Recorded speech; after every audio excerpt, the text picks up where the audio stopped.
Assemblée générale du fichier Amepi 2021. Comment animer son alpha, gestion et autonomie avec Eric Casier. Comment ça va, Eric ? Bonjour Sylvain, ça va bien, je suis heureux d'être là. Ça me fait plaisir de te voir. Comment va la famille ? J'ai pas entendu. Ça va la famille ? La famille va bien. Alors, tout un programme, l'animation d'une alpha. Oui, alors le sujet est un peu plus léger, on va dire, que ce que nous avons évoqué précédemment, mais primordial. Absolument. Primordial, puisque c'est la vie de nos associations au quotidien, le rapport avec les adhérents au quotidien que nous allons évoquer. Alors, vous étiez combien dans le groupe ? Une vingtaine aussi ? Oui, une vingtaine. Alors, on était répartis en deux tables. Une qui était animée par Cédric pour la deuxième partie et une que j'ai animée moi-même. Alors, qu'est-ce qui ressort de tous ces travaux et qui sont des faits marquants qui permettent justement d'appréhender l'animation d'une alpha en sachant que chaque alpha est aussi différente et qu'on doit tenir compte aussi de cette spécificité ? C'est effectivement le diagnostic qu'on a pu apporter, c'est qu'en fonction de la géographie du lieu où est situé l'alpha, la composition de l'alpha, puisque autour de la table, il y avait une alpha à 2 adhérents et d'autres à 100 adhérents. Donc évidemment, on ne gère pas les alphas et on ne les anime pas de la même façon, puisque quand on est 2, on s'appelle, tout simplement. Quand on est une centaine, on va parler de réunions. Donc on s'est axé sur les réunions, principalement les réunions de collaborateurs dans un premier temps et les réunions de directeurs de cabinet dans un second temps. Voilà. La problématique était de motiver en fait les collaborateurs à participer aux réunions, puisque dans certains cas ils n'y vont pas volontairement. En tout cas, ils sont un peu contraints. Ils n'y trouvent pas forcément l'intérêt. Et sur les directeurs des cabinets, évidemment, c'est pour transmettre une information. Voilà. On est parti du constat que, suite à ce que nous avons tous vécu avec le Covid, il a fallu évidemment suspendre toute réunion, puisque c'était cause sanitaire, et que certains se sont rendus compte que les alphas, malgré tout, ont continué à exister. Des petites pratiques néfastes se sont développées ou sont revenues, réapparues. Et il s'avère que les alphas qui ont repris d'ores et déjà les réunions fonctionnent quand même mieux que celles qui n'ont pas repris, notamment sur le constat de dire que c'est toujours pas un peu plus difficile de faire une crasse à un copain qu'on va être assis à côté de lui à la réunion suivante. Voilà, donc ça c'est pour nous. Ça c'est dit. Ça met du baume au cœur. Oui, tout à fait. Et puis une autorégulation, évidemment, et ce qui évite beaucoup de... Non, mais ce qui prouve une chose, c'est qu'effectivement, on n'en a pas parlé tout à l'heure avec Cédric, mais on en dira peut-être un mot si tu veux, c'est que ça fait quand même 2 ans que les gens ne se sont pas rencontrés. Oui. Ça fait 2 ans qu'on startine des visios, des calls, on n'en peut plus.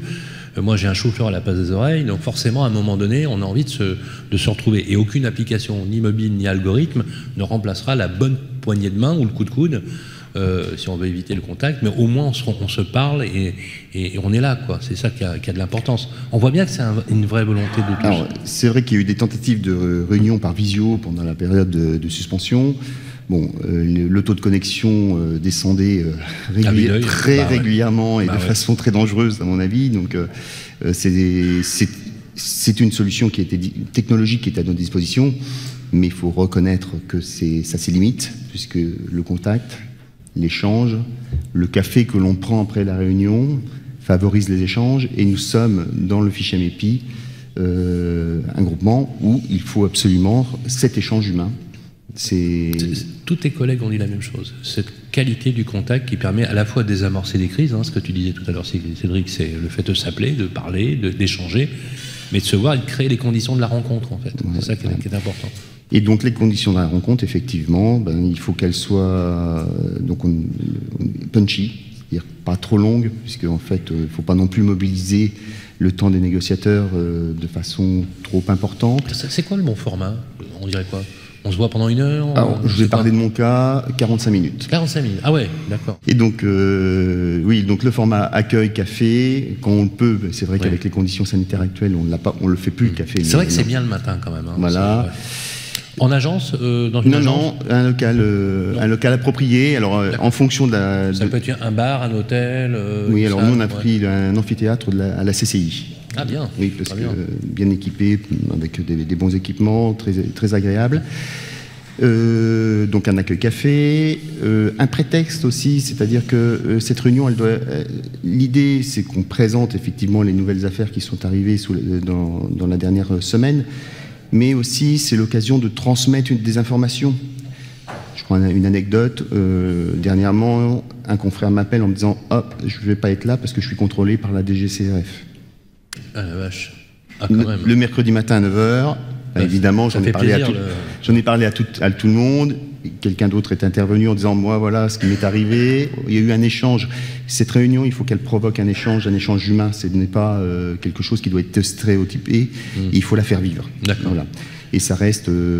Combien de fois? Une fois par mois? 2 fois par mois? Une fois par semaine à Dijon, par rapport au volume. Oui, parce qu'en fait, on a un volume important de mandats à Dijon. Et donc, si on le faisait moins fréquemment, elle serait trop longue. Ouais, je comprends. Voilà, donc il faut qu'elle soit punchy, suffisamment courte et intéressante. Est-ce que tout le monde vient? On a pu mesurer l'intérêt de cette réunion pendant le confinement, puisque j'ai eu beaucoup de confrères qui m'ont appelé, des négociateurs, en me disant « On recommence quand?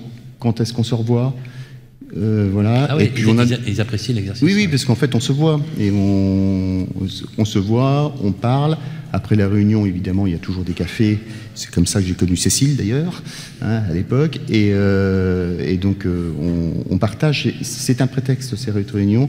Et le gros avantage, c'est que ça aplanit beaucoup de différends qui pourraient naître parce qu'on ne se connaît pas. Et le fichier AMEPI, c'est Cédric qui le dit, il faut se connaître pour s'apprécier. Alors, donc, le premier élément qui ressort, c'est une animation, je ne vais pas dire constante, mais régulière. Régulière. Surtout sur des alphas, là on l'a vu, des alphas qui ont une taille suffisante pour pouvoir l'animer. Ce n'est pas le cas pour des alphas qui sont un peu moins en volume. On n'est pas obligé de se voir toutes les semaines. Non, il faut avoir des choses à dire. Mais voilà, il faut avoir... tu disais toujours, et je retiens une deuxième chose très importante, c'est le contenu. Le contenu. Tu présentes effectivement le stock de mandats, tu déroules les chiffres de la semaine écoulée, mais tu saisis toujours l'opportunité d'avoir un sujet. Un sujet extra-professionnel, ça peut être, pourquoi pas, mais quelque chose qui est en lien et qui crée justement ce lien avec les personnes. Et une chose que tu as dit que je retiens, et c'est vrai puisque je le mesure, moi qui fais le Tour de France en permanence, c'est le fait qu'on soit dans un milieu hors client, avec d'autres confrères, une fois dans la semaine, une fois dans la quinzaine, pour s'extraire de ça, de se poser un peu et de partager l'expérience. Voilà.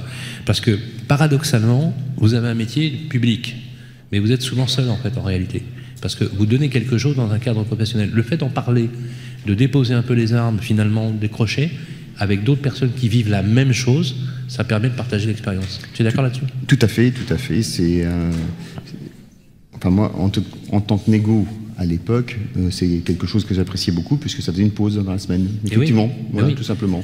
Et puis quelque part, ça rompt un peu le rythme et que ça permet de réfléchir aussi sur un autre système. On parlait donc d'animation, bien évidemment. Alors ça, je trouve ça super parce que je pense que c'est la bonne vieille pratique à l'ancienne de justement de se créer avec un café. Ça peut être aussi un apéritif, ça peut être une occasion. Après, il y a tout le reste. Alors, l'animation par rapport aux chefs d'agence qui sont clients d'une autre façon, c'est qu'ils viennent chercher de l'information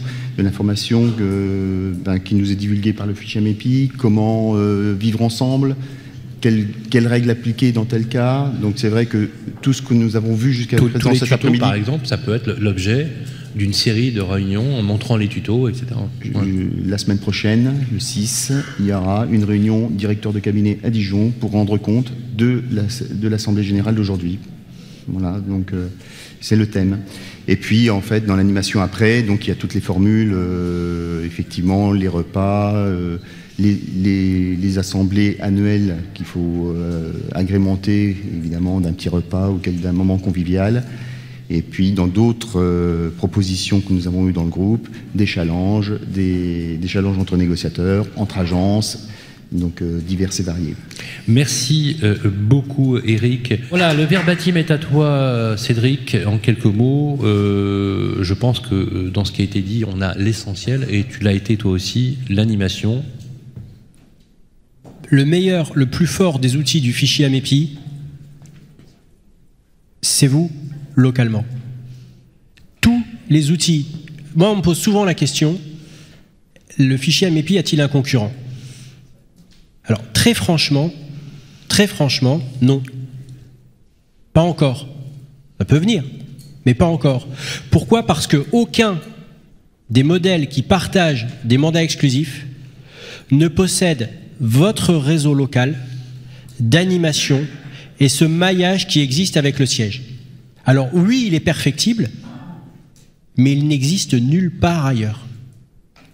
Donc, je ne vais pas détailler l'animation de comment il faut faire, il n'y a pas de bonnes et de mauvaises animations. C'est un laboratoire dans lequel vous avez pu partager différentes façons de pouvoir réaliser vos animations. Pour moi, ce qui est important, c'est qu'elles existent. Pour tous ceux qui n'ont pas encore repris les réunions en présentiel, faites-le vite, il y a urgence. Il faut que vos conseillers se voient, il faut qu'ils puissent échanger, se rencontrer. La qualité du fichier AMEPI, elle passe nécessairement par cet instant. Assemblée générale du fichier AMEPI 2021.